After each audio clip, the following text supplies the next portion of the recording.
Right, guys, I've had a load of people in my DMs asking me about my agency, what I offer, how you can do the same, like offer a social media marketing service.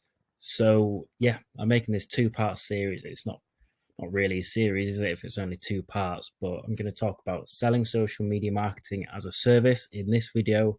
And then tomorrow, I'm going to talk about how to actually fulfill that service. So, today's like almost like how to structure your offer, which things to offer, as well as a bit about clients. But tomorrow will be like you've got the clients and how to actually deliver that service. Right. So today's video, we're going to talk about what you can offer in your services. I know there's a lot of like up and down. Going to talk about different clients that you come to deal with. Now, understanding these two different clients that I've had experience with really helps make your life a bit easier, just by understanding them, like before you get into business with them. Next, we're going to move on to how to make your offer valuable so that you actually get paid more without working harder. Now, this is a really good tip that, to be honest, I've only come across recently. Actually, not recently, like 4 or 5 months ago. I mean, time's flying at the moment, but yeah. And finally, there's a difficulty that I really struggled to overcome for a while. And I was so stubborn-minded with it. I was kept trying to like bang my head against this wall. So I'm going to talk about how to actually get around it. So you don't have to go through all the wasted time and energy that I went through. So yeah, let's get into it. So this is for social media marketing agency owners. It's for freelancers. It's also for people who just want to build another stream of online income, because this service, it doesn't require a huge time investment or like any financial investment on your part. You can do this. You just need a laptop and a bit of know-how, a bit of like determination. You need to be, what's that word? It begins with an I. You need to take your own initiative, basically. So yeah, I'm a huge advocate of people learning online skills like this and then offering them as a service to sort of build their own online income. But yeah, let's get into it. So, how to sell social media marketing as a service. So, So, you want to decide how involved you want to be. Now, with what I've done in the past, there are sort of two levels. There's one where you can create content and work in the background, and secondly, you are like working as a consultant. So, first of all, creating content and working in the background, it's less work, which means you've got more free time to either go out and get more clients so you can handle more clients, but it's less reward. You can't charge as much for this service, but this deciding between these two depends on what you're looking for. If you're looking for really high income and you're happy working 8-10 hours a day, then yeah, go for the consultant one and get loads of clients on that. If you're just looking for, let's say, an extra £1,000 a month, then you could just have two or three clients with just creating content and working in the background. This is less work. This is manageable. This is manageable around like a full-time job. Like 2 or 3 clients is very easily manageable around a full-time job. So you could do this. You could use that extra £1,000 to just save up for something, or maybe use it for spending money or invest it, whatever you want to do. And yeah, so with the pricing for the creating content, you're going to be looking at around 300 to 600 a month. If you are wanting to charge that higher fee per client, then yeah, you will have to move to the consultant hybrid role. So with this role, you're doing more than like just posting. You're creating offers, you're working with strategy, you're working a lot more closely with your client. This requires obviously more work, but because you are offering a much more valuable service, you get rewarded like a lot more for this. Now, I prefer this second one, but I'll get into that soon. So whichever one you want is like, it depends on your client really, because a client may be happy with you just working on in the background, just giving them an update every week or month on like what's been posted. Like the page growth, stuff like that. But a client might be like, look, I'm wanting to like work with someone who is going to throw me ideas. We can brainstorm, we can look at different channels, different strategies.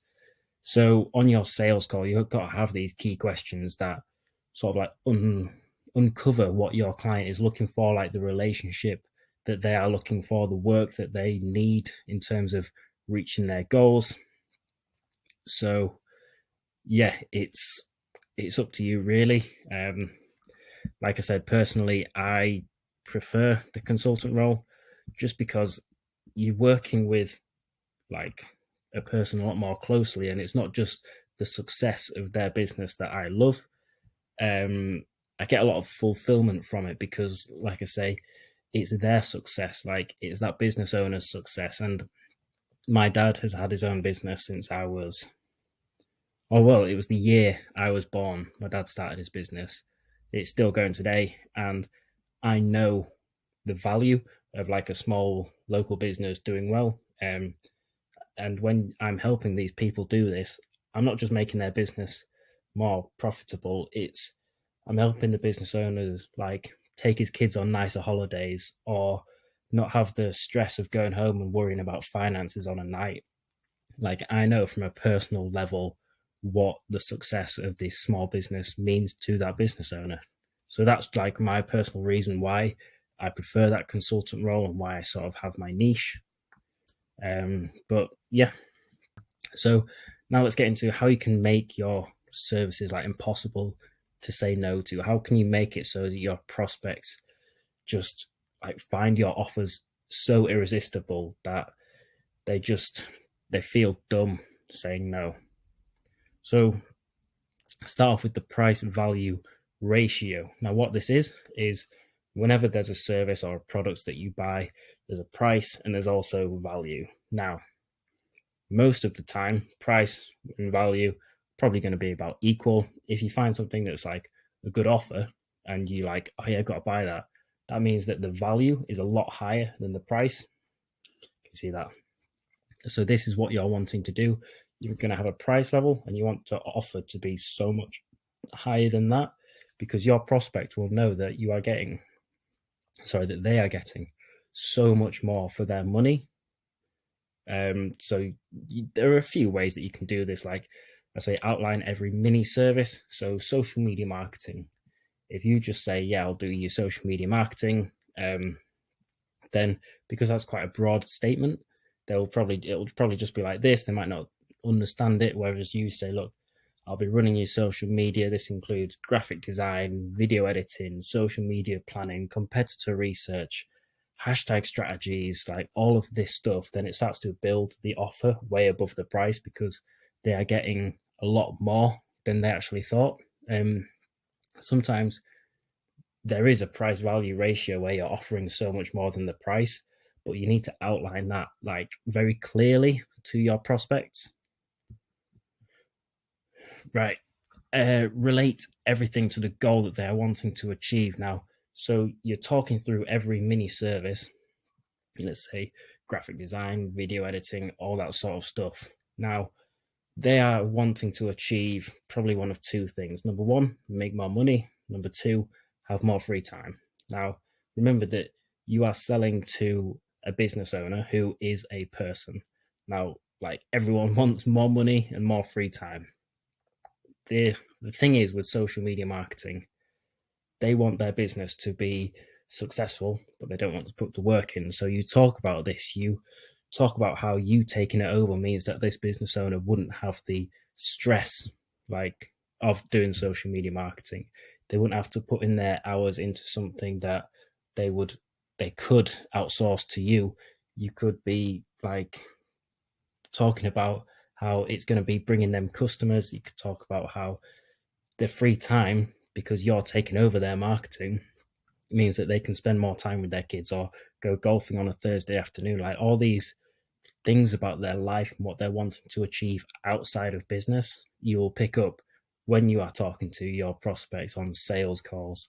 So you've got to relate every single mini service back to how are these achieved? Like how can I make this business owner's life easier? because ultimately that's why they'll buy. Like, they'll either buy because you're making their life easier or you're making them more money. So relate every single mini service back to those. Right. This was a difficult one for me. So I am quite stubborn. Let's say it's from my dad's side of the family.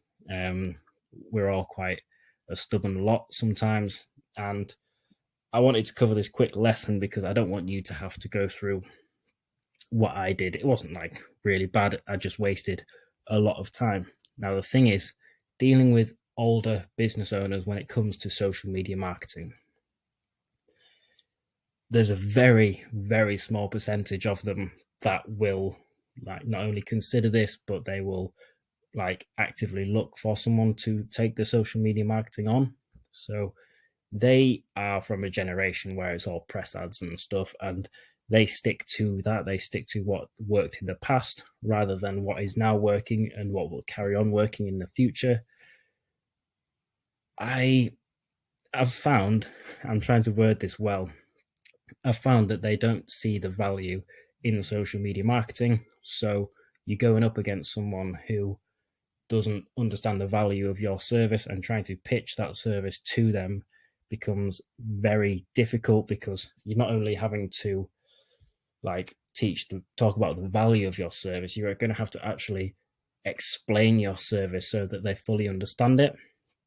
Whereas what you should be doing is you should spend your time going after a younger demographic who already understand social media marketing, who already understand the value of your service, because it makes a sale so much easier when you're not having to teach the prospect about your service or why it's beneficial to them. If you can find people who are already who already have that knowledge, then it just becomes so much easier. So go to a target market who understand the value, because when they understand the value, then they're going to pay for it. It's just, yeah, don't make my mistake of trying to teach middle-aged people, like older generations, about social media marketing, because yes, it might be very good for their business. They might make a lot of money from it, but they don't want to hear about it. And you just accept that, move on, go to a younger demographic. And that was it for today. I feel like it was quite fast paced, but I don't want to overload you with stuff. Tomorrow we're going to be talking about how to fulfill this service. And yeah, I'm excited for it. I'll see you tomorrow.